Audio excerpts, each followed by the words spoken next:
Well, good morning, Antioch. Last week, we announced a couple pretty big things that are happening in the life of our church over the next several months. One is that we have purchased the building at 6 and Clay and are in the process of renovating it and preparing to relocate our Sunday gatherings there as soon as the world reopens, whenever that is, and we're excited about that.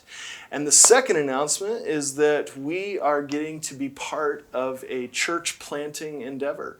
And so this morning we've got Pastor Nathan Riley here with us, and I want to take a few minutes to hear more about this opportunity and what's happening. So Nathan, we kind of been talking this thing up as a church plant, but in a lot of ways it's a replant. Yeah. But tell us about where you're headed and what the opportunity is. Yeah. So in North Portland, there's this kind of collection of neighborhoods on this peninsula that's formed by the sort of the Willamette where it meets the Columbia, and in particular a neighborhood called St. John's. And yeah, there's a church that's been in St. John's for almost 20 years, planted back in 2002. And over the last few years have kind of dwindled and been struggling, but also recognizing that they're desiring sort of a new movement of the gospel, some new leadership, and a new wave of energy, and recognizing their elder team recognizing that they think they need some help from the outside to be able to make that happen. So for a couple years, they've been looking for a new leader, a new pastor to jump in and help kind of pioneer a new movement there. And so, yeah, they reached out, and we had some conversations about what it would look like, not to plant a church from scratch, but effectively to replant or to revitalize this movement. And yes, we're really excited about it. So great. Yeah. And so you and your family have been here in Bend for almost 2 years now. Yeah. And you've been serving as our pastor of worship and formation and have been a huge blessing to our congregation. But your real passion really is in the world of church planting and your gifting in the area of preaching, teaching, and leadership. So talk a little bit more about kind of your journey towards this new opportunity and how you sense that God has kind of uniquely prepared and wired you for this work. Yeah. I think that from the beginning of our time and season in ministry, God really birthed in our hearts the desire to serve the local church, in particular through the work of church planting. And so this is all the way back like in 2004, 2005, when we were feeling the call to ministry. And so in our time prior to Antioch, we were church planters over in the valley in Albany. And we're very excited about the work that God was doing there. That was a beautiful season, and came to the end of that season recognizing that we needed some rest and recuperation. And that's when we began conversations about coming to Antioch and serving here in Bend, kind of in the area of worship, but also recognizing that in terms of faithfulness to our calling and our passion and what we feel that God has really prepared us to do, part of our season here in Bend has been praying and looking forward to, God, what do you got next for us? What is this going to look like? And so over the last few months, we felt very convinced that God was speaking really clearly about this next calling to be involved in, like you said, the work of preaching and teaching and leadership and evangelism, and really the work of church planting or replanting. Yeah. So we're stoked on it. Sounds like a great fit for you guys and an exciting move. Yeah. So walk us through a little bit of what this season looks like in terms of preparation. You're going to stay on staff here at Antioch for the rest of May and June, still helping out, overseeing some worship stuff, but also kind of what we're calling an embedded church planter. Yeah. So what's kind of the timeline, and what does this time look like? Yeah, exactly. So this role of embedded church planter, we're spending quite a bit of our time right now already in conversations with the elders and the leaders at Red Sea Church. Every week we're jumping into Zoom meetings with their small groups, getting to meet the members of the church there, and doing a lot of the work of kind of wrapping our mind around the particular context of North Portland. It looks very, very different than Bend. Church there is going to look different than church in Bend. And so trying to do some of that work on the front end of preparing ourselves and our family, but then also just the logistical works of, getting ready to sell a house and move and find a place there. And there's a lot of groundwork. Another big piece of that has been fundraising.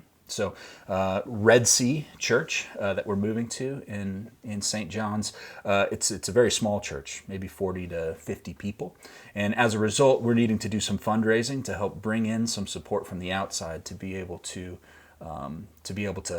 help sort of supplement their budget so that they can do the ministry moving forward that God's called them to. So. Yeah.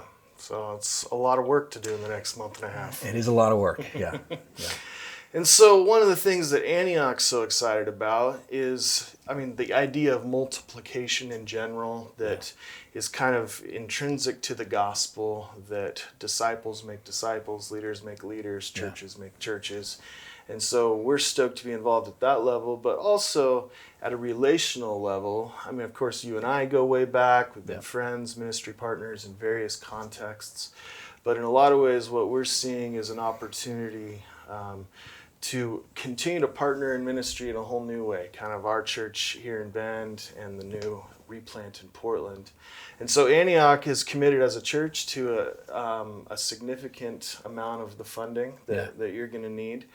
What are other ways that as a church and as individuals in the congregation we can get involved, ways that we can pray, or opportunities even to help out? Yeah, sure.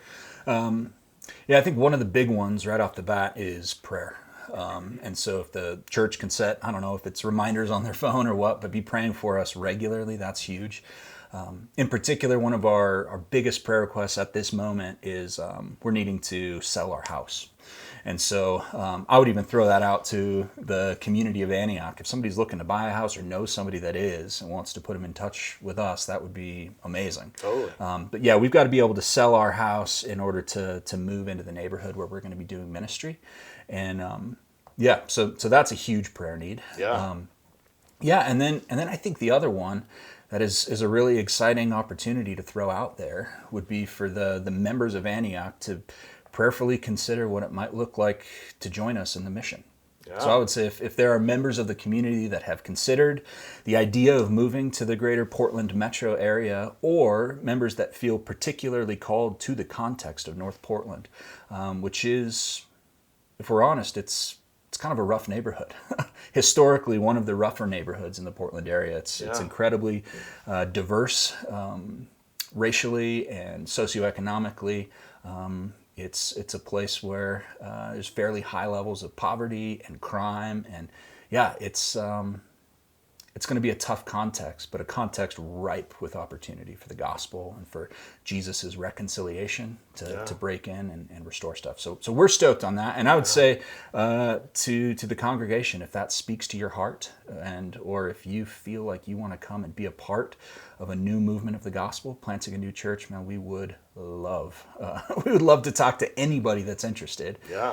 Share more information and invite them to come be a part of the mission. So exciting. Yeah, so we're stoked that it's not like Nathan and Carrie are just leaving, but really that we're getting to send you guys. And so that would be true for us at a church level as well. If there is anybody within this congregation that is interested in finding more about what it would look like to join the Rileys in this replanting work, or even relocating to Portland, we would celebrate that as well. And maybe God's prompting your heart that way. So, Nathan, we are so excited for what God's doing in you and for the work that's ahead, and look forward to many years of ongoing partnership between our two churches. And we'll enjoy these last couple months that we have together before we send you off. Yeah, absolutely, man. We're stoked. So thank you. Sweet. Well, we're in a series called Jesus Speaks, the red letters after resurrection. And this morning we come to the red letters in Acts chapter 10. We've been talking about how the book of Acts tells the story of the first 30 years of Christianity and how the gospel of Jesus spread from Jerusalem to Judea and Samaria and to the ends of the earth. Or in other words, how this small messianic Jewish movement in Jerusalem spread to the whole world and changed the course of human history forever.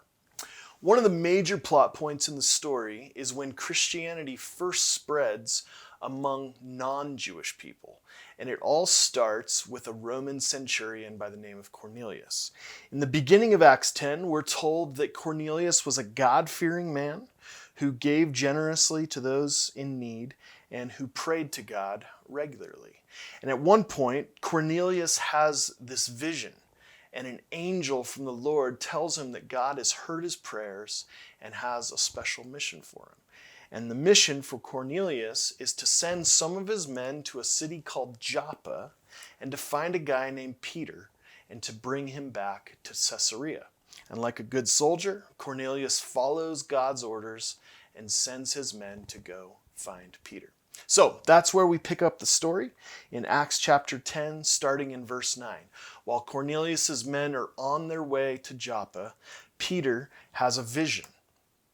He saw heaven opened and something like a large sheet being let down to earth by its four corners. It contained all kinds of four-footed animals, as well as reptiles and birds. And then a voice told him, "Get up, Peter. Kill and eat." Have you ever noticed those red letters before? Kill and eat.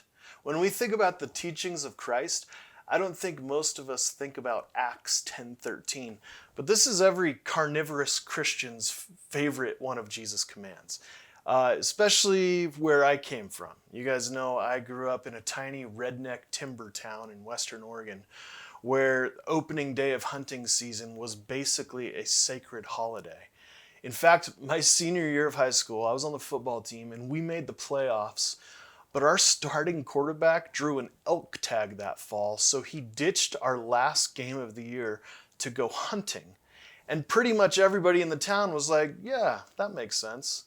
So I'm not sure if he ever read Acts 10:13. Actually, I'm not sure if he could read, but he would have really liked this verse. But what's really happening here isn't about Jesus being pro-hunting or pro-meat eating. In the vision, Jesus shows Peter this sheet full of all kinds of animals, some of which would have been considered impure or unclean, according to Jewish dietary regulations. And Jesus tells Peter that he's free to eat of any of them. And Peter's like, I've never eaten anything unclean in my life. And then in verse 15, Jesus responds, "Do not call anything impure that God has made clean." So here's where we begin to understand that Peter thinks the vision is about what he's allowed to eat, but it's actually about who he's called to love. See, up until this point, Christianity had been a movement made up of only Jewish people. They saw Jesus as the Jewish Messiah and worshiped him as the King of the Jews, not as someone who would save the whole world and call all people to himself. And so, in a very real way, the first 10 years of Christianity, it was a monocultural, mono-ethnic, mono-racial faith. But now, Jesus shows up in Peter's vision and rebukes him for treating some people as if they were unclean, for thinking that only his fellow Jews were to be included in the community of Christians. And apparently Peter had such a hard time getting it that verse 16 tells us that Jesus had to tell him the exact same thing 3 times.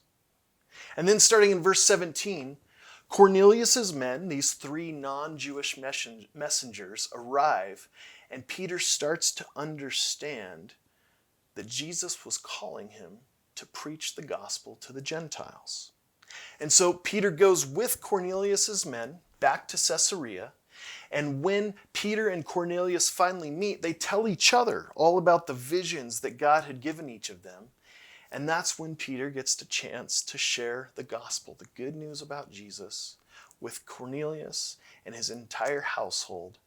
And they all believe the good news and they're baptized. And here we have the first non-Jewish Christians in history. So this story in Acts chapter 10 is often referred to as the conversion of Cornelius, the first Gentile to become Christian. But if you look at the text carefully, what it's really emphasizing is the conversion of Peter. It would be easy to read this story as Peter, the heroic Jewish Christian missionary, taking the gospel to Cornelius, the poor, unreached Gentile. But it's really more about Jesus confronting and rebuking Peter for refusing to love his fellow human beings who were made in God's image. See, to really understand the significance of this story, you have to pay attention to its setting. Where does all of this go down? Well, it goes down in a city called Joppa, which is about 24 miles south of Caesarea, right next to modern-day Tel Aviv. Luke, the author of Acts, mentions Joppa 10 times in this story, which tells his readers to pay attention to where this is happening. So, what's the big deal about Joppa? Well, do you remember another story in the Bible that happens in Joppa? There's only one. It's the story of Jonah. When God called Jonah to go to Nineveh, instead, Jonah went to Joppa to catch a ship to Tarshish. So why didn't Jonah want to go to Nineveh?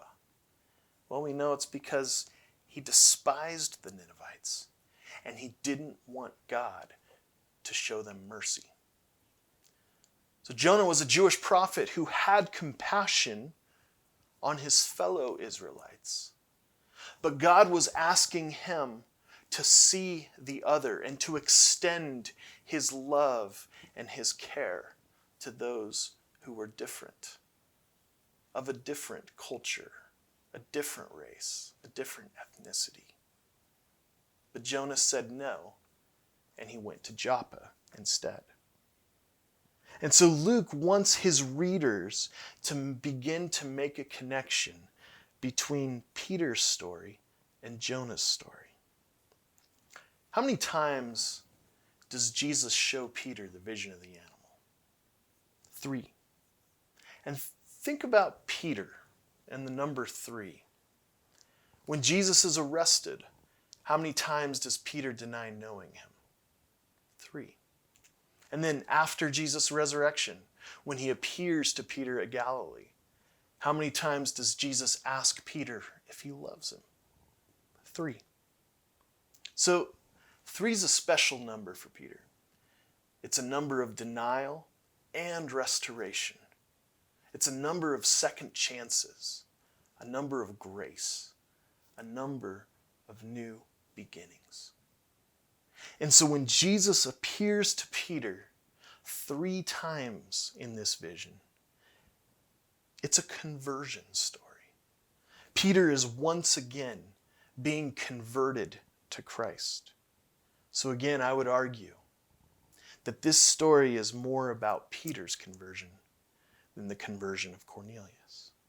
So back to Jonah. In Jonah's story, a ship to Tarshish was waiting at Joppa. And we know that Jonah boarded the ship in an act of ethnocentric arrogance and the refusal to love the other. But in Peter's story, a group of Gentiles were waiting at Joppa. And thankfully, after his encounter with Jesus, Peter goes with them and he learns to love the other. The whole story is about the conversion of Peter, the disciple who had to be converted to genuinely see and love and care for people of other cultures, ethnicities, and races. And this is an area where many Christians today are still unconverted. We want to love Jesus, but we haven't yet learned how to see, love, and care for those who are different than us. Those whose story is different than ours. Those whose lived experience we can't even imagine. Last week, the tragic news of the murder of Ahmaud Arbery spread across the world. And on top of his death, which was horrible enough, it was the explanation, the justification, and the cover-up that ensued that really exposed just how deep the roots of racism are in our country. The truth is, I'll never really know what it's like to experience the world as a person of color. I'm a white man, whether I'm aware of it or not.